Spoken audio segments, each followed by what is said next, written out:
For the first time in recent history, North Carolina's violent crime rate is higher than the national rate. WRAL's investigative data journalist Ali Ingersoll has details on what else the new FBI data reveals. New information about crime trends released by the FBI today shows an overall increase in violent incidents here in North Carolina. There were more than 44,000 of those reported statewide last year, an 11.8% increase from the year before, more than double the nationwide increase. What's interesting to criminologists like Dr. Phil Cook from Duke, homicides and assaults are driving that uptick, as both the reported number of rapes and robberies went down. It was the crimes of pure violence.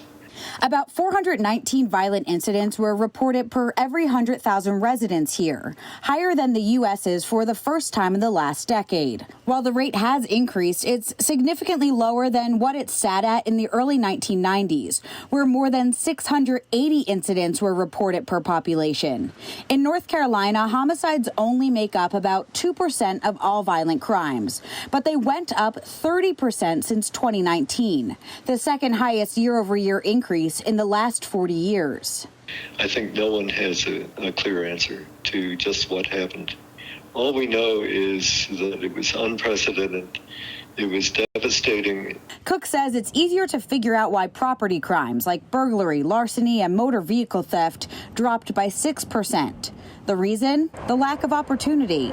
Still, he is surprised that the trends for violent and property crimes don't mirror each other. All of this is, to a criminologist, is a head scratcher because, usually the different types of crime move together. While this report is the most official, the data is far from complete. About 30% of police agencies didn't provide data to the FBI, but those that did cover 90% of the state's population. In Raleigh, Ali Ingersoll, WRAL News. Our data trackers have put together an interactive chart where you can dig deeper into these numbers. You'll find it on WRAL.com and on the WRAL News app.